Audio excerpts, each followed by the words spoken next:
Hi, this is our Daily Tarot. It's going to be an interesting week, I do suspect. Don't mind me. I think a mosquito just bit me.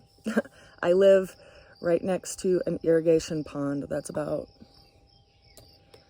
40 to 50 feet away from my door. And so it tends to be a mosquito hatchery in the summer, which I now realize I have to wear bug spray at all times of day, even in the night when I'm sleeping. Thankfully, I make natural bug spray. So yeah, sorry if I get all smacky if something's biting me, because I didn't put it on before I came out to do this reading today.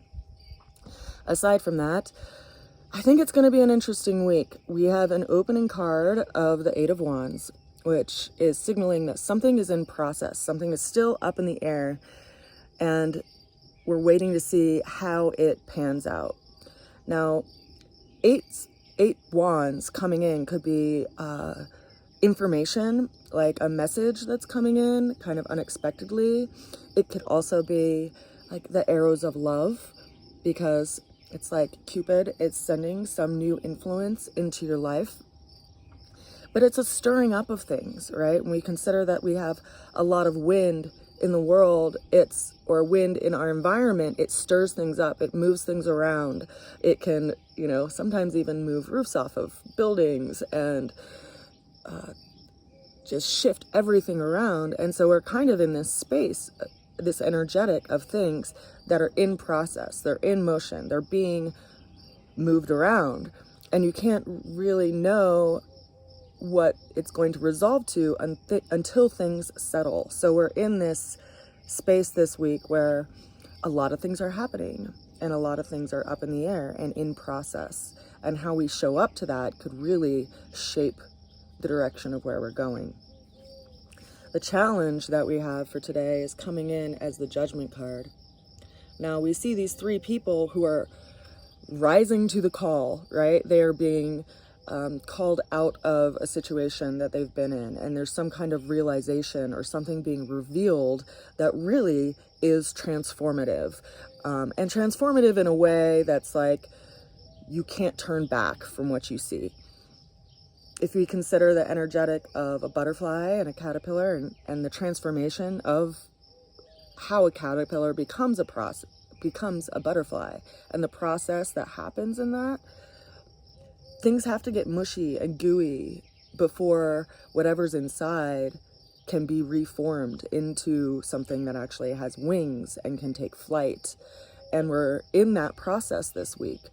We're in the process of having something that we once knew in ourselves dissolve away so that we can rise above and go into something new. But it poses a challenge because it's not easy, right? It takes work. It takes work to cocoon yourself and protect yourself from the environment that you're in, so that you have that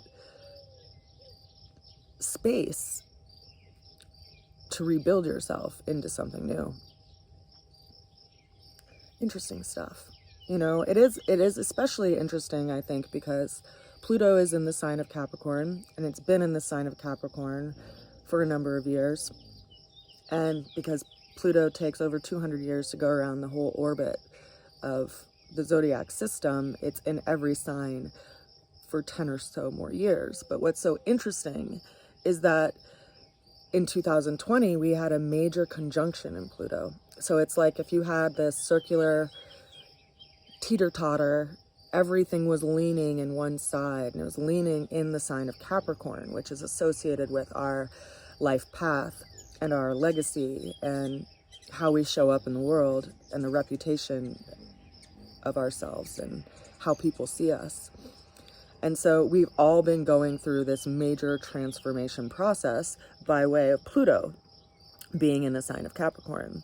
And so something has been working us, right? Something has been dissolving some lower aspect of ourselves so that we could rise above and literally transform our lives and also society in general. Now, the way that we're going to get through the challenge, which showed up, is the King of Cups. The King of Cups is sitting on a throne that's surrounded by an ocean that looks to have some kind of turbulence in it, although it also has a little happy dolphin in the background. And in the tarot, water is symbolic of our emotions. And so when we consider a body of water such as the ocean, it's very vast and it has a lot going on underneath the surface, much like fixed water in this card. So, whenever I talk to people about astrological transits, they'll be like, oh, but I don't have any Scorpio in my chart, and I don't have any, Capricorn in my chart. Well, we actually all have all of the zodiac signs in our chart, because the chart is an astrological wheel. And in that wheel, there's 12 pieces of the pie that are all speaking to a specific zodiac sign.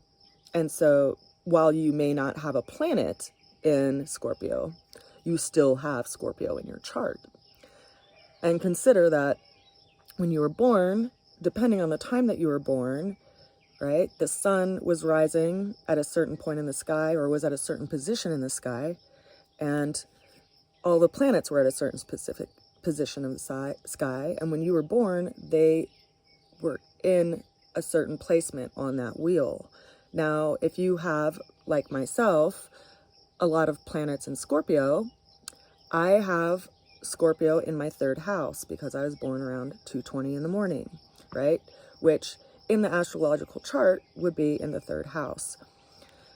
I don't necessarily have a planet in Capricorn, but because Capricorn is 2 signs over from Scorpio, that places Capricorn in my 5th house. So all of these energies are happening in my 5th house, which is representative of a specific area of my life. So we all have each zodiac sign in our chart. It's just a matter of where it's showing up in your life. And of course, if you have a planet there, it's speaking to a quality of energy that you're working with by way of that planet and the house that it's sitting in. So I know that was a little bit of a side bit, but I just wanted to explain that because I feel a lot of times when I mention specific zodiac signs, people can kind of shut down their attention because they don't realize they do have that sign in their chart. So let's get back to this King of Cups. It's speaking of a fixed water quality, which is fixed emotion, which is kind of like certainty around emotion.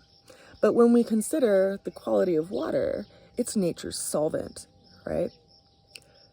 A huge amount of water can move mountains, quite literally. It carves through landscapes. And just like it does that in the outer world, it does that in our inner world as well.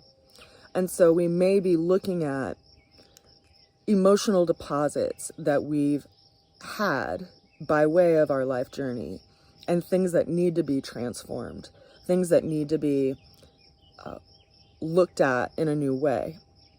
Because in that great vast ocean of our emotional being that each one of us has, every single droplet could be a different experience. And we can tend to place a lot of energy on one specific droplet, not realizing that our life experience is dependent on the entirety of the ocean, not just that one drop. And I say that because it brings me to our final card. Our final card for the day is the Hanged Man. So there's a certain amount of yielding that we have to do to our experience and our circumstance, and waiting. And we see this person in this card who looks like they're being hung upside down. I mean, the name of the card is the Hangman, right? His hands are behind his back, and he's bound. He's not really going anywhere or doing anything. And so it speaks to this energy of waiting and yielding to a situation and trying to look at it from a different perspective and a different vantage point. Interestingly enough, the planet that this card represents is Neptune. Neptune has been in Pisces, and it is currently stationing, about to go retrograde. And so we're in this place of review, and we may be looking over emotional wounds or emotional deposits or emotional situations.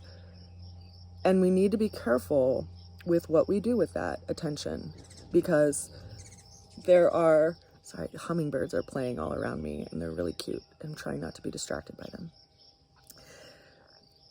But it's very telling when we can see something come to the surface, right? When our emotional being or life itself brings something to the surface for us to look at, what do we do with it? Do we beat ourselves up over it? Do we shame ourselves for it? Do we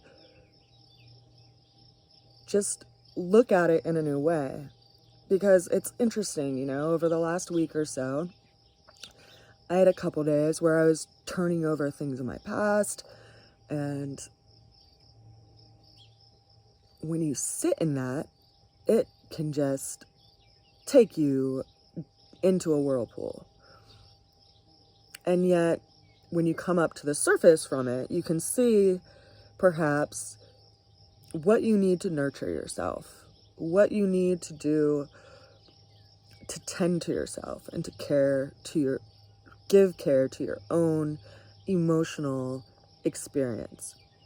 And so I think that's a big part of what we're all working with right now, is learning to work with our emotional body and our emotional ocean of our own inner world in a new way. So that when our emotional being brings something to the surface, rather than, you know, shaming ourselves for being weak or having emotion, which is kind of silly, I think, because we've all evolved to be mammals, and that there is an emotional intelligence that we have by way of being in social environments or around people that we care about, that we know how to tend to someone or give them space. And yet something needs to be reflected back to us as well in regard to where we need to allow ourselves space to work through things. And so I think this card is coming in because we're starting to see things in a new way. And it's important to remind us, you know, that the hangman doesn't stay upside down forever. He's just looking at things from a new perspective, you know? And when we look at things from a new perspective, we can have compassion with ourselves, with other people, and then know how to act and where to show up. Because ultimately, the hangman is just waiting for the right time. So there's some interesting energies going on, and I think that, you know, having the Eight of Wands start out our day and our week in some ways is I want to say forewarning, but that's kind of a, you know, a scary term. It's foretelling of a big shift that is coming in, and it's calling us to task in how we show up, not only for other people, but how we show up for ourselves and tend to ourselves. And if you see something in yourself, how do you respond to it? I send you all a lot of love and a good wish to get through this day or this week, and I hope you're well and staying well. Make sure you wear your bug spray. I'm getting chewed up out here. Bye. Mwah.